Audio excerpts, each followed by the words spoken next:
So glad to be back. And I want to talk to you today about this particular title, and I want to see what your reaction is when I say this and what you think about. Because sometimes you hear something and immediately, a word sparks something in your mind. So I want to see if it sparks something positive or negative when I say this. Business bombs lead to explosive expansions. When you think of business bombs, what do you think of, negative or positive? Negative? Okay. All right, some people might think positive. Some people might think negative. There's really no right answer or wrong answer. But I want to talk today about no matter how you see things, the result can always be positive if you will look at everything as a possible success. Okay? And I want to talk to you about some people, famous people who bombed before they expanded. All right? And so this is exciting. And I know you know some of these people, but some of these people I didn't know that they bombed before they expanded. And it's always encouraging to hear about people who struck out before they actually struck it, right? Okay, so it's very encouraging because how many have bombed before in business? Right? Okay, yeah, hello, right? We have all done that. We've all had our low times. And many of us may be in a low time right now. We may have a time where we're just down and out. We get up and we think, wow, what am I going to do about this situation? We may not have the answer for the problem that we're facing. So these particular people bombed out before they expanded. J.K. Rowling, you may not know who this is, but this is the author of the Harry Potter series. She was a single mom on welfare before starting to write the series. How many knew that? I actually did not know that. And I was like, wow, okay, that's pretty awesome. So that tells you that someone who's, in that type of situation can get an idea that will transform and change their life, right?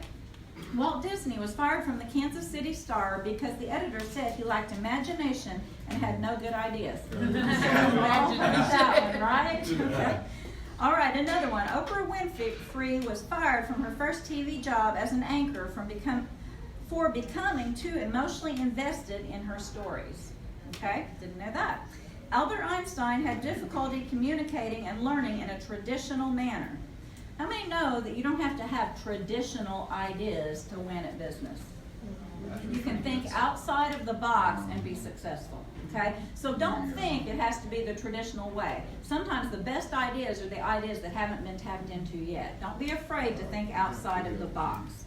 Harrison Ford, after his first small movie role as an executive, told him he would never succeed in the movie business. He's a success, right? Sir James Dyson, the vacuum guy, went through 5,126 failed prototypes and has saved over 15 years and is now worth $5.1 billion.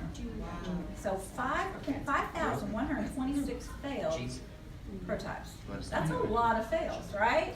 So just keep on keeping on is the point here, right? We can go through some down times, but we can definitely succeed, and we can do it in untraditional ways, okay?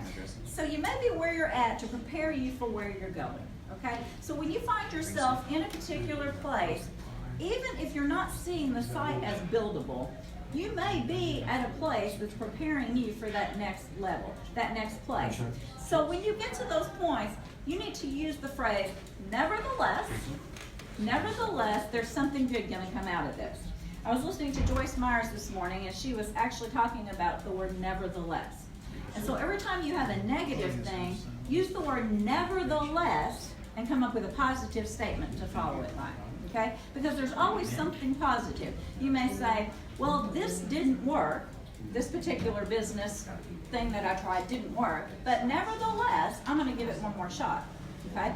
Or maybe this month's bills exceeded my income, but nevertheless, next month, I'm going to get a great idea that's going to exceed my bills. Okay? So say nevertheless. It's going to make a difference in your life. Always looking at the positive and expanding forward. Another thought. You may be where you're at to build something in someone else. Have you ever thought about that? Maybe you're positioned somewhere not just for you. Maybe you're positioned somewhere because you are going to make an impact on somebody else's life by the way you handle certain things in your situation. Okay? And I think many, many times, especially in my own life, I can speak from experience, I'm like, why am I here? What am I doing here? This is not obviously feeling very beneficial to me. Have you ever been there in a place and you're just like, everything around me It's not fixing my life in the natural. Nothing is really helping me in this situation, but I can see certain people around my life that really have a need, and maybe I'm there for that person. Maybe I'm there to show them I can handle what's going on or happening to me. Maybe it's an unfair situation or whatever, but how I react or how I respond is impacting their life or making a statement to them or building them up. So you may be there actually to build someone else up. Even if it doesn't elevate you in the natural, it might be building something in you inwardly for your next level of promotion, teaching you how to handle something for your next level of promotion while you're actually helping and promoting someone else and helping them handle something, okay? So it's not always about us, right?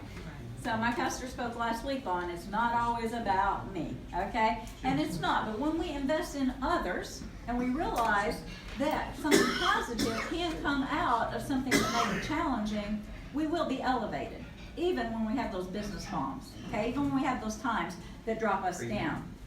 So some questions to consider. How do you view your position currently? Think about something that may feel like a business bomb to you, a challenge in your life. How are you viewing that situation? I want to encourage you to use the word nevertheless, okay? And put that word in there and find something positive, a positive statement to follow that with. Are the challenge causing you to remain positive in adversity or defeated by the delay in your desire for advancement? How are you viewing that? Are you feeling defeated or positive? Insert the word nevertheless. What have you learned about the needs of people you have been affiliated with through your own business challenges? Okay. Now this is important. Okay. When you're in your own challenges, what have you learned about the people around you? And you're seeing their needs. You're seeing what's going on in their life. You're seeing how they respond to you, how they respond to the needs in their own lives. Because that's important, and this is why that's important. The bottom line is all business success will be found by providing a solution to a common problem. So if people are having a problem, if they're having problems handling something, you need to be able to identify what they're having a problem handling. Because if you can come up with a solution for the people that are having those problems, then you're tapping into something that could be successful for you. Okay, does that make sense? Okay, so identify the problem.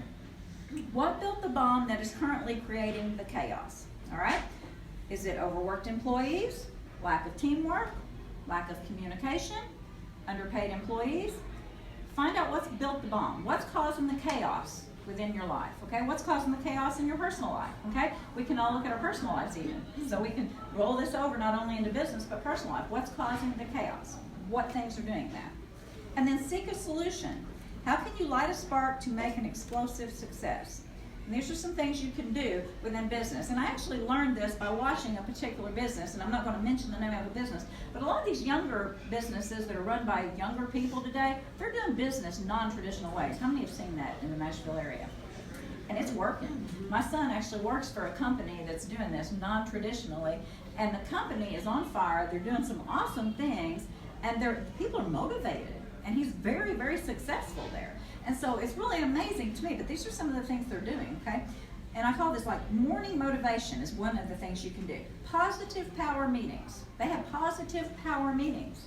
They get their team together and they have powerful meetings, okay? Encouraging one another. In your own personal life, how can you do this for yourself? Morning devotions. And that's one thing I really encourage people to do. Get up and have those times of affirmation. Have those times of morning devotion. Get you prepared for the day. Pour that into your own life. But in your business life, have positive power meetings. Get everybody on board. Midweek meetings with sales incentives. How many know that Hump Wednesday, by Wednesday, everybody's kind of getting that slump, right? Everybody's like, I wish it was Friday. I wish it was over. Those power meetings are great in the morning, but by Wednesday, everybody's kind of like, I'm wishing it's Friday. So have a midweek meeting. Okay, that's important to keep that momentum up, to keep everybody going. In your personal life, an investment in yourself, okay? All work and no play, we've heard that, right? It's no reward. You don't feel like you're working for anything. So in your personal life, invest in you because you're working hard. And if you're working hard, you need to give something back to yourself, okay? So take time, take yourself out to lunch. Just even like this, coming together and treating yourself to lunch, okay? That's something for you. You need to invest in yourself, okay? If you don't invest in yourself, you're going to wear out and you're going to run down. So you need to do this. Take time and invest in yourself. And then these businesses are doing team events. okay? So they're having events where they actually go places together as employees, and they get together, they have a dinner out, they go canoeing, okay? They do things like this. They take little mini trips together, hiking, different stuff like that. So they get the team on board and they actually interact with one another. It's not all just business. And so, some of these places, they're business, but they can't be friends because they're gonna fight as friends, right? Because it's just all business, business, business. But this particular business, they're working as a team. They're friends and they're business partners. And yes, it can mix if it's done properly. So building one another up and encouraging one another. They also offer incentives where if the sales are up, they're actually giving them trips. So these people are working for something, okay? And so they're working together as a team. So these are just some things you can do in your own business, but also in your own life that will help build you up, keep you going in your personal life, but also in your business life, okay? So stay encouraged. And also I want to jump back to one point because I jumped over it and didn't mean to. But I said all business success will be found by providing a solution to a common problem. If you never face a problem, you will never be required to find a solution. So what I said about listening to people around you and the problems that they're facing, listen to those, because then it will push you to find a solution to their problem. If you find a solution to somebody's problem, you're going to have an opportunity to find success for yourself as well. Okay.